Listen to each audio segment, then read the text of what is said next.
South Africa's police anti-corruption unit, active from 1994 to 2001, targeted corrupt officials. Its closure created an oversight vacuum, worsening impunity and accountability failures today.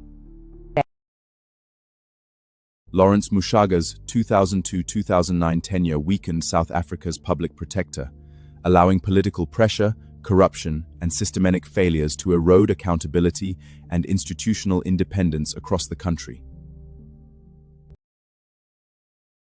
In 2007, South Africa's NPA head Vusi Pikichi was controversially suspended, highlighting dangerous political interference in prosecutorial independence and raising lasting concerns about executive overreach in the justice system. South Africa's elite Scorpions anti-corruption unit was politically dismalted through Parliament between 2008 and 2009, severely weakening independent investigative capability and undermining the broader fight against corruption. South Africa's 2009 merge of domestic and foreign intelligence into the State Security Agency centralized surveillance power, raising serious concerns about political monitoring over genuine national security efficiency.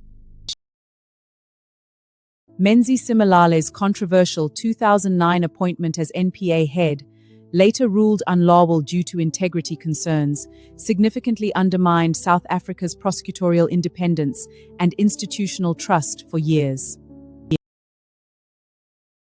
South Africa's Hawks, which replaced the Scorpions in 2011, were judicially found sufficiently independent, perpetuating political control over anti-corruption investigations and severely weakening meaningful accountability.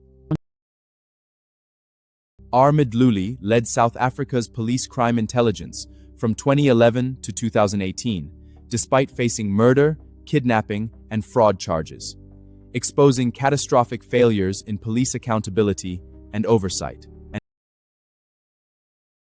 Between 2012 and 2017, mismanagement and corruption under Dudu Miani drove South African airlines into financial collapse, ultimately burdening taxpayers with a devastating R21 billion burnout.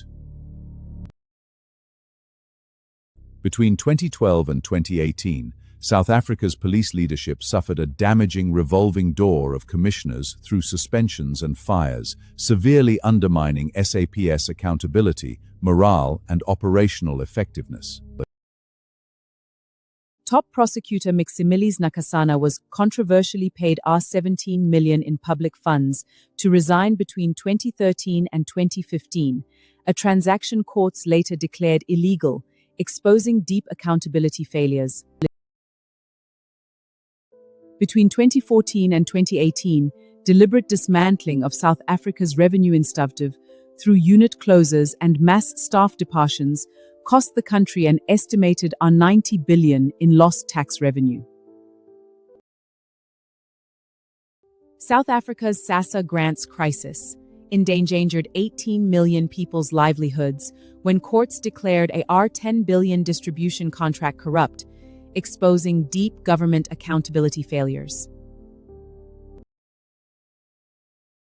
Robert McBride's 2015-2016 illegal suspension as South Africa's police Wajat head exposed political interference, halting critical investigations, and undermining institutional integrity and justice.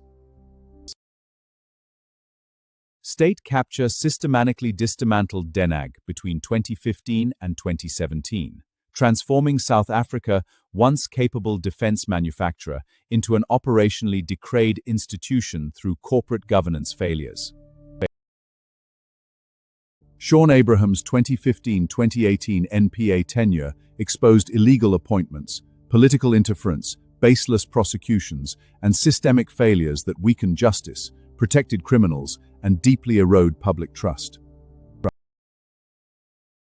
Political interference captured the SBC, undermining editorial independence, dismissing truthful journalists, triggering financial crisis, and subordinating public broadcasting to private agendas. Between December 2015 and March 2017, state capture weakened South Africa's treasury, destabilizing markets, crashing the JES, costing our 500 billion, weakening rand, and destroying jobs. Between 2016 and 2018, South Africa's public protector confronted presidential defiance, prompting landmark court battles, public outrage, and demands for accountability, transparency, and rule of law protections. Between 2015 and 2018, systemic Ezon looting drove debt to R400 billion, crippled the grid, intensified motion-wide load-saying, destroyed jobs, and deepened daily hardship. Between 2011 and 2019, Transnet lootering cost 54 billion, crippled railways and ports, stranded farmers, destroyed jobs nationwide, weakened industries, and prompted recent executive arrests. Between 2012 and 2019, Pravia corruption and mismanagement ruined South Africa's rail network, closing stations, commissioning unusable trains, halting services, and harming poor commuters most. Bushiwe Mkwama's 2016-2023 tenure as public prefector saw 73 court losses, widespread report reversals, institutional controversy, and R185 million in associated taxpayer-funded legal costs overall. Between 2017 and 2022, South Africa's State Security Agency became a political spy ring, surveilling rivals, journalists, and citizens while neglecting security and organized crime. Between 2018 and 2021, PIC governance failures and oversight GOPs exposed R2.5 trillion in public servants' pensions to risky investments, threatening retirement security and accountability.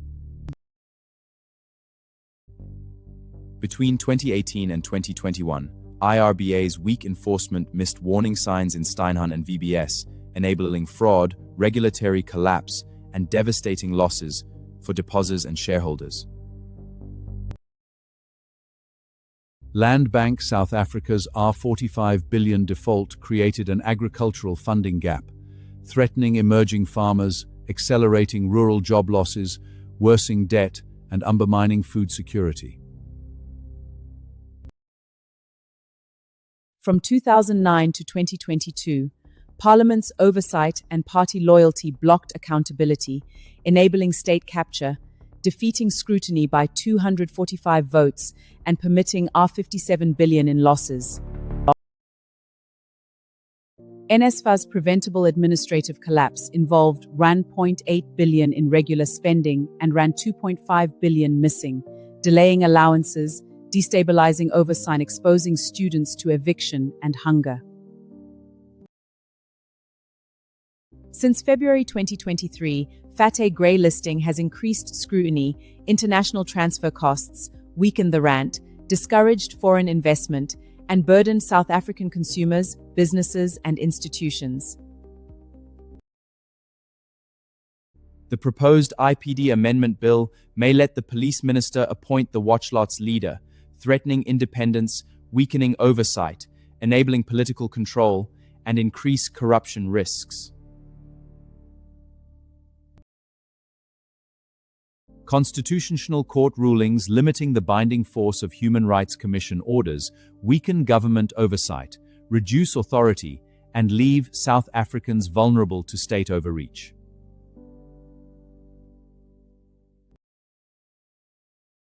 South Africa's SIU faces a frozen budget, stalling thousands of corruption investigations and weakening accountability, despite its broad mandate to combat public sector wrongdoing effectively nationwide.